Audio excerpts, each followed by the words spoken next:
नमस्कार फ्रेंड्स, स्वागत करता हूं आप सभी का इस चैनल पर। फ्रेंड्स, आज के इस वीडियो में हम लोग बात करने वाले हैं एक ऐसे स्टॉक की जो इस गिरते हुए मार्केट में भी आपको एक अच्छा खासा रिटर्न देने की पोटेंशियल रखता है। तो चलिए देख लेते हैं कौन सा स्टॉक है। तो दोस्तों, अगर मार्केट को सबसे पहले हम देखें तो निफ्टी अगर हम देखें तो पिछले 2 दिनों में अच्छा खासा करेक्ट हो चुका है और फिलहाल ये एक सपोर्ट जोन पर है।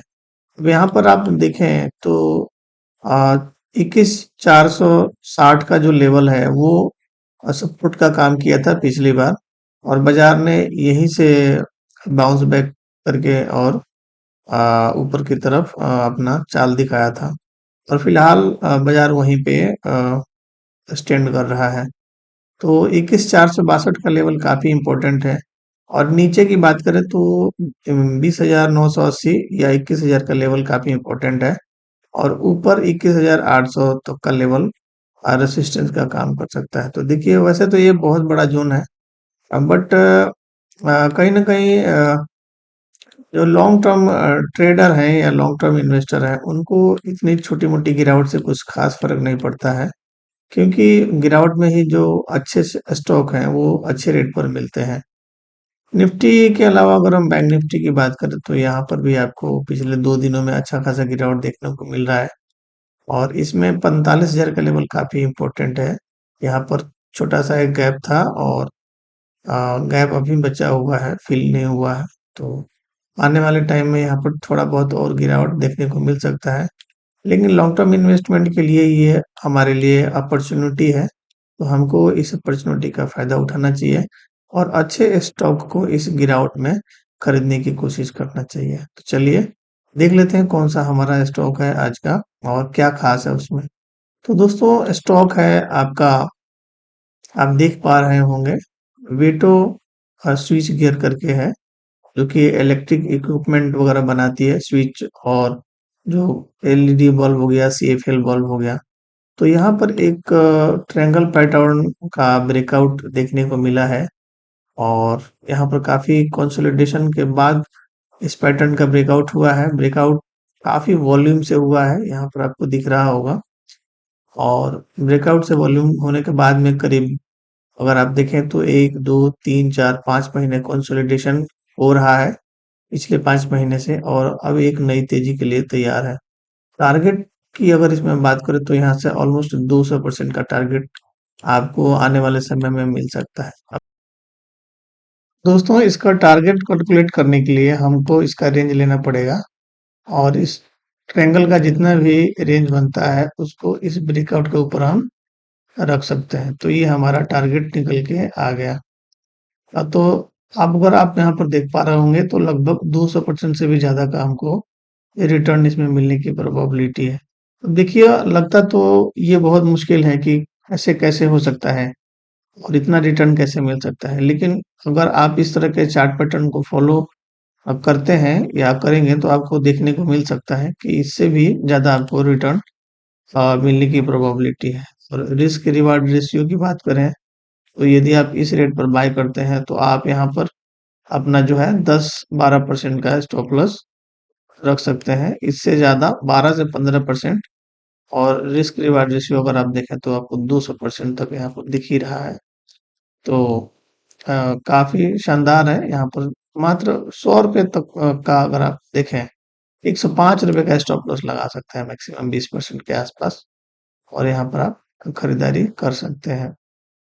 फंडामेंटल्स की अगर हम इसकी बात करें, वीटो स्विच गियर्स जो कंपनी है इसके फंडामेंटल्स की बात करें तो कंपनी बहुत ही छोटी है, मात्र 240 करोड़ का इसका मार्केट कैप है। स्टॉक का जो पी है वो 13 के आसपास है। देखिए, रिटर्न ऑन कैपिटल एम्प्लॉयड 13%, जो कि बहुत शानदार है और रिटर्न ऑन इक्विटी भी 9% के आसपास है, जो कि बहुत ही बढ़िया है। बुक वैल्यू 128 है और करंट मार्केट प्राइस 125 है, मतलब अपने बुक वैल्यू से भी कम प्राइस पर ये जो स्टॉक है वो आपको मिल रहा है और डिविडेंड भी आपको 1% के आसपास दे रहा है। तो शानदार कंपनी है, कोई भी प्रमोटर की प्लेजिंग नहीं है। अब आइए इसके हम लोग कुछ सेल्स और प्रॉफिट के ऊपर नजर डाल लेते हैं। तो यहाँ पर आपको देखने को मिल रहा होगा, मतलब शानदार कंपनी है। मार्च 2012 में कंपनी का सेल 70 करोड़ के आसपास है और लगातार इसका सेल बढ़ा हुआ है, आप देख पा रहे होंगे। कोरोना के समय इसका सेल थोड़ा सा डाउन हुआ था, बट अभी आप देखें तो इसका सेल ऑल टाइम हाई है, लगभग 294 करोड़ का सेल इस समय ये कंपनी दिखाने वाली है।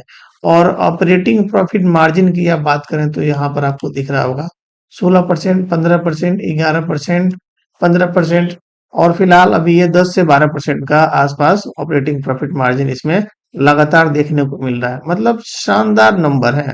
समझ में नहीं आ रहा है कि स्टॉक ये इतना नीचे क्यों है। कोई भी रीजन नहीं है इस स्टॉक को मल्टीपैगर होने से, मतलब होने में इसका अ, कोई भी ऐसा रीजन नहीं दिख रहा है जो इसको रोक पाए मल्टीबैगर होने से। आने वाले समय में नेट प्रॉफिट भी आपको दिख रहा होगा, लगातार 7 करोड़, 6 करोड़, 7 करोड़, 13 करोड़, 18, 29, 12, फिर ये कोरोना का समय थोड़ा सा कम हुआ था, 20 करोड़, 20 करोड़ और 18 करोड़। लगातार कंपनी का नेट प्रॉफिट शानदार दिख रहा है आपको। ईपीएस भी अगर आप देखें तो लगातार बढ़ा हुआ है, 10 के आसपास ईपीएस इसका चल रहा है, मतलब एक शेयर पर 10 रुपए ये कमा के आपको देता है। देखिए मतलब शानदार रिजल्ट है। और देखिए तो लगातार पिछले 3 सालों से क्या कहें, 1, 2, 3, 4, 5, 6, 7, 7, 8 सालों से कंपनी लगातार डिविडेंड दे रही है। 2020 में इसने डिविडेंड नहीं दिया था और 19 में शायद डिविडेंड नहीं दिया था, आई थिंक वो कोरोना का टाइम था। 10% के आसपास कंपनी आपको डिविडेंड भी दे रही है। तो फंडामेंटली और टेक्निकली दोनों ही टाइप से ये कंपनी आपके लॉन्ग टर्म इन्वेस्टमेंट के लिए बहुत ही अच्छी है। यहाँ आप पोजीशन बनाने के बारे में सोच सकते हैं। मार्केट को देखकर इसमें पोजीशन बनाएंगे तो थोड़ा सा मुश्किल होगा, क्योंकि वैसी कंपनियां आपको इस मार्केट में भी कहीं ना कहीं अच्छा परफॉर्म करते हुए दिखेंगी। इसके बैलेंस शीट का पर अगर हम नजर डालें तो यहाँ पर अगर आप देखें इसके बोरोइंग में तो 48 करोड़ के ऊपर इसका 48 करोड़ का बोरोइंग है, मतलब कंपनी के ऊपर कर्ज है। लेकिन इसके अगेंस्ट में कंपनी के पास 225 करोड़ का रिजर्व पड़ा हुआ है, जो कि बहुत ही बढ़िया है। आप देखें तो कितना 1:5 हो गया, इसमें कोई प्रॉब्लम नहीं है। फिलहाल इन्वेस्टर्स की बात करें तो प्रमोटर के पास 45% का स्टेक है और पब्लिक के पास 55% का स्टेक है। यही एक रीजन है जिस कारण से ये स्टॉक अंडर परफॉर्म है। शेयर जो है ज्यादातर कंपनी के पास और पब्लिक के पास है, तो ये पब्लिक के पास से जब तक शेयर निकलेगा नहीं तब तक थोड़ा सा इसमें टाइम लगेगा, अदरवाइज कंपनी फंटास्टिक है। तो पब्लिक के पास ये शेयर कैसे निकले, सपोज करिए ये ऊपर का यहाँ पर दिख रहा होगा आपको 170 रुपए का हाई लगाया है। अब जैसे ही ये शेयर 170 के ऊपर निकलने की कोशिश करेगा, इस यहाँ से लेकर और यहाँ तक जिन लोगों ने भी बाइंग कर रखी है वो बेचने जाएंगे, और जब ये बेचेंगे तो यहाँ से धीरे धीरे जो है प्राइस ऊपर जाएगा। और एक बार अगर प्राइस ये 270 के ऊपर निकल जाता है तो मुझे लग रहा है कि ये 1000 रुपये होने तक का पोटेंशियल रखता है स्टॉक। 10 टाइम्स आपको रिटर्न दे सकता है, क्योंकि जो ये जिस फंडामेंटल पर ये आपको मिल रहा है, ये एक शानदार फंडामेंटल पर मतलब मुझे तो दिख रहा है। क्योंकि जिस फंडामेंटल पर ये शेयर दिख रहा है ना, बहुत ही बढ़िया दिख रहा है। कहीं से भी कोई कमी नहीं दिख रही है, कंपनी का सेल लगातार बढ़ रहा है, ऑपरेटिंग प्रॉफिट मार्जिन सही है, कोई कंपनी के ऊपर ज्यादा डेट नहीं है, नेट प्रॉफिट लगातार बढ़ रहा है, ईपीएस बढ़ रहा है और डिविडेंड कंपनी दे रही है। हर तरह से कंपनी फंडामेंटली काफी स्ट्रांग है। यहाँ पर टेक्निकली अगर हम बात करें तो यहाँ पर टेक्निकली में भी अगर आप देखें तो शानदार एक पैटर्न का ब्रेकआउट हो चुका है। और पैटर्न का ब्रेकआउट में अगर आप वॉल्यूम देखें तो वॉल्यूम भी आपको शानदार देखने को मिल रहा है। तो वॉल्यूम के साथ इस ट्रायंगल पैटर्न का ब्रेकआउट हुआ है और मुझे लग रहा है कंपनी फंडामेंटली बहुत स्ट्रांग है। तो आप इसे अपने पोर्टफोलियो में, मैं मेरा रिकमेंडेशन रहेगा कि आप इसे कम से कम 3 सालों के लिए होल्ड करिए, आपको पैसा 3 से 5 गुना तक होते हुए दिख जाएगा। तो दोस्तों आज के लिए यही स्टॉक था। आप अगले वीडियो में कुछ और स्टॉक के बारे में बात करेंगे और सीखते रहिए और इन्वेस्ट करते रहिए। Thank you.